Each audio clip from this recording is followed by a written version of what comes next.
In 1944, Lieutenant Onoda was assigned to the small island of Lubang, just off the southwest coast of Luzon.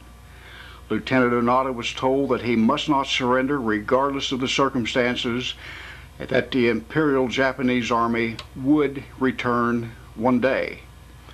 Lieutenant Onoda would hide out in the jungles of the Philippines on the island of Lubang for 30 years before he surrendered. After hiding out on the island of Lubang in the Philippines for 30 years, numerous attempts were made to persuade Lieutenant Onoda to surrender. Keep in mind that the lieutenant still had a rifle with 500 rounds of ammunition and a saber, plus some hand grenades. And on occasion he would have contact with the Philippine Army, and on some occasions some of his troops still with him had been killed. Finally, in 1974, 30 years after Lieutenant Onoda had been assigned to Lubang, his former commanding officer was found in Japan and brought to the island of Lubang. The former commanding officer set up a tent in a clearing and waited.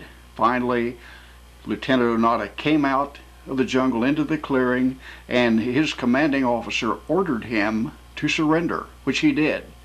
This photograph was taken at the moment of surrender. This story was so impressive that anyone would have such allegiance to his superiors and to his country that we contacted the Japanese embassy to see what had happened to Lieutenant Onoda after spending 30 years in the jungle waiting for the Imperial Army to return.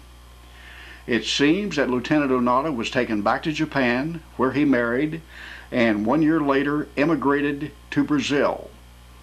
As recently as early 1995, Lieutenant Onoda was a successful businessman in Brazil, owning a lot of land and 1,800 head of cattle.